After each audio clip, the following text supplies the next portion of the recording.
If you're a small streaming player from a major Hollywood film and television studio like Peacock is from NBC, Universal, and Comcast, you've got to be smiling right now with what you're managing to accomplish with just a fraction of the number of subscribers of some of your bigger counterparts at places like Disney with Disney Plus, and even Warner Brothers Max and HBO Max, because it seems like Peacock really has a smart business model.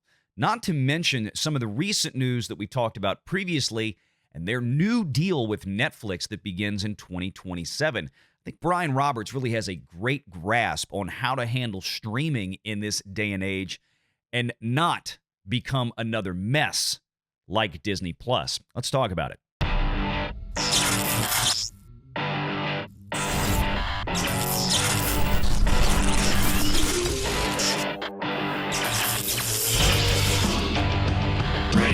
Online. $436 million loss. That's a narrowed loss for Peacock. This is for NBC's streaming service. As revenue rises, subscribers jump to 36 million. So again, we always talk about how things like Paramount Plus, Peacock, these are small potatoes compared to rivals like Netflix and even Disney Plus. 36 million subscribers on Peacock. So they still have a lot of losses racking up. But one of the differences with Peacock is that they've got a lot more live sports, like major sporting events that go to Peacock. And I'm pretty sure, if I had to guess, I don't know if it's written in this article or not, but I'd be willing to bet that a significant amount of the accredited costs to this that racked up this loss probably has to do with a lot of live events that Disney Plus doesn't have, that Netflix really doesn't have. So there's a difference I here. totally agree. And by the way, this is the headline that I'm seeing consistently. They say broadband losses, softening of theme parks, which we kind of expect. But the thing that rises above it is the fact that Peacock is doing well, which Peacock is not a huge revenue driver for them. No. But there's a great quote out of Brian Roberts. Let me see if I can get the exact quote here. And of course, a big part of the live events that we're talking about were, as they say here in the subheadline, the Paris Olympics. There was quite a bit of it that was broadcast through Peacock. So that's something to bear in mind because there's a cost associated with that, and then it becomes incumbent upon NBC to decide where then do we attribute the costs or losses to the Olympics, right? They pay a fee for broadcasting rights. Well, if they had 50% of it on Peacock, then Peacock is going to eat that 50% of the cost for their securing the rights to the Olympics. So I have to read you this quote, though. It's perfect. It's so perfect. Roberts was asked about the ending of the Hulu deal, and he said, "We worked out an amicable way to extricate the company." He said, "We've already taken many billions of dollars out on a several $100 million investment, and maybe more to come, we hope." So when he talks about streaming, he's not talking about betting the entire company's future on making this thing work right now. And they've had incredibly low, I don't want to say attach rates. What's a cost of consumer acquisition? That's it. Sorry, incredibly low consumer acquisition rates on this. So this is something that when it gains, there's no downside. Right. And like, we covered this story last night, and I'll bring this up again here to remind folks, and this is why this was, released last night. I'm sorry, I don't know what in the world that's doing. Get on up there. Okay. Universal decided to basically go all in with Netflix. And this was something that was announced yesterday ahead of this earnings call. And this is a great deal for Universal. Back in 2022 and late 21, I think it was, we were covering the news of Universal striking a deal with both Amazon Prime and with Netflix. Amazon Prime would get the live action titles, things like Jurassic World and things like Super Mario Brothers, anything from DreamWorks and Illumination, anything animated that Universal put into theaters would go to Netflix. Well, Netflix apparently has had such a great experience with the Universal catalog that Netflix decided, hey, we want all of it. We don't want to give anything to Amazon. We want all your stuff. We want your live action and your animated titles. This new deal is going to start in 2027, and the previous deals were worth about $1 billion a piece for those 5 years with both Amazon and Netflix. You got to imagine this all-in deal with Netflix is probably at least $2 billion worth over time, right? It's paid out over the contract, which I think is going to probably be, if history is any guide, it's probably for about 5 years. Now there's even some catalog titles, back catalog titles from Universal in 2027 that will start appearing on Netflix as well. So it's, to your point, Jonas, is no, they're not all in on their proprietary streaming service. They want to have one, and they want to make it work, and they want to make it profitable. But Universal is intelligent enough to understand the fact that if we try to just put all of our own stuff on our own streaming service, we are walking away from quite literally billions and billions and billions of dollars of value that these things are worth outside of our own house. So, wake up, Disney. I think when it comes down to it, Comcast is making the correct call here, and Disney is not. Disney does not realize that consumers are platform agnostic. If they look for a show, they just want to know where the show is. They don't care if it's all on whatever specific platform. They just want to know where it is and when they can watch it, and if they can avoid commercials on it. Right. And if you have that on Netflix, the propensity for people to watch it and go watch it there or be able to watch it there is radically higher than almost any other streaming platform, just by mere virtue of the fact that they have by far and away the most subscribers, 240 million global subscribers. So Netflix is going to get Universal's catalog for the U.S. It's not worldwide. It's just domestic.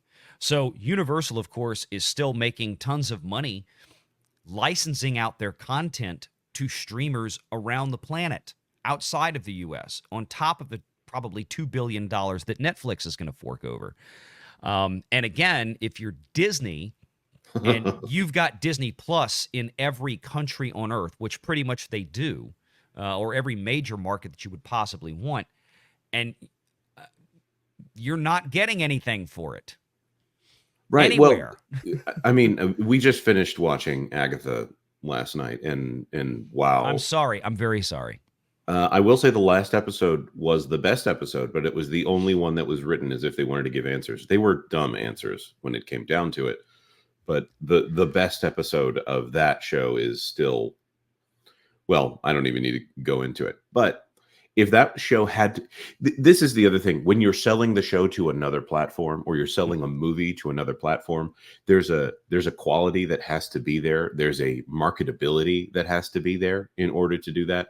There's also, if these are going to Netflix for Comcast, that means that they are going to have all of their properties for which they're merchandising on the largest platform out there. So if they're trying to sell toys, which if you want to sell Minions toys, you would rather have your stuff on Netflix rather than on Peacock. Or how about the Monsterverse with Epic Universe opening, right? Yeah. You want to have your classic Monsterverse of, Dracula, Frankenstein, Wolfman, Swamp Thing, all the classics that they're bringing to Epic Universe next year. Talking about some of the things that kind of came up during that call. Obviously, very excited about Epic Universe. They are excited about, seems like future film slates, everything that's going right with Peacock for them. And again, it's a small potato issue for NBC Universal. You look at the growth that they've had in revenues over the last few years, and again, for it being as small as they are, right? 36 million total subscribers for Peacock. You got to remember, Disney was losing $1 billion a quarter on Disney Plus when they had 4 times that many subscribers.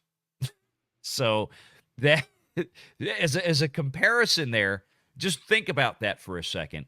You're talking about $400 million in losses on Peacock at 36 million subs versus a billion or so in losses on 100+ million subs. That's the Right. difference between Peacock and Disney Plus. I'm also going to add in here the comments that Brian Roberts has made have been sane and prescient, which is they are stuck with Brian Roberts for as long as he wants to be CEO. It is in the charter for Comcast that Brian Roberts is CEO, and whoever he chooses as his successor is CEO. That's it. End of story. That is the corporate bylaws for Comcast. It would take moving heaven and earth to get him out of there.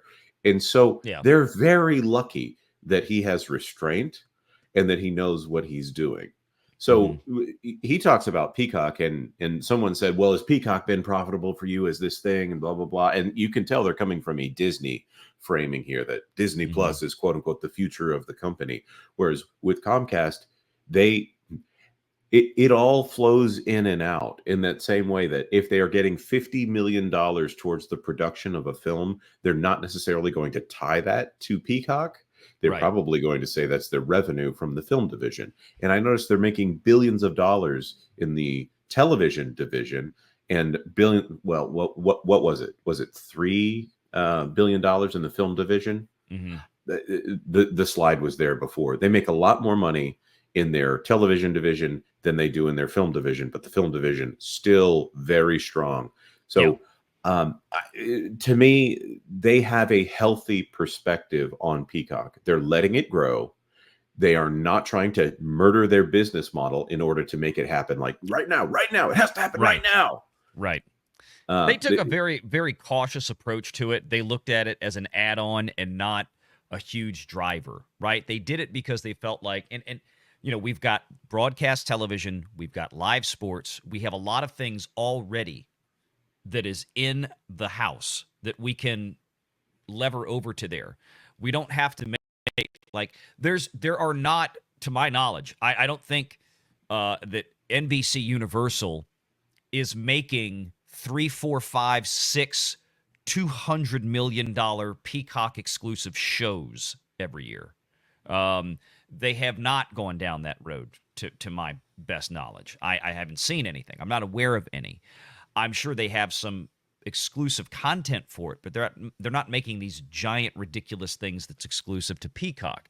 Yeah, they'll take an NFL game or something or put it over on Peacock every once in a while to try to drive growth. But that's basically money they've already committed to. That's money that's already out there. They're either going to take it from the broadcast television side or from the streaming side, but that's money that's already spent, right?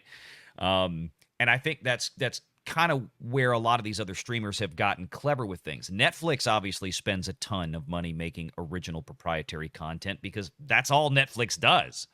That's their entire business model. That's not the entire business model of Disney. It's not the entire business model of Peacock or NBC Universal. It's not the entire business model of Paramount or Warner Brothers, for that matter. So there is some differences there, and you can see, you know, people reacting pretty positively to this call. Make sure you're subscribed to Valiant Renegade and join us every Sunday at 6 p.m. Eastern for the live show.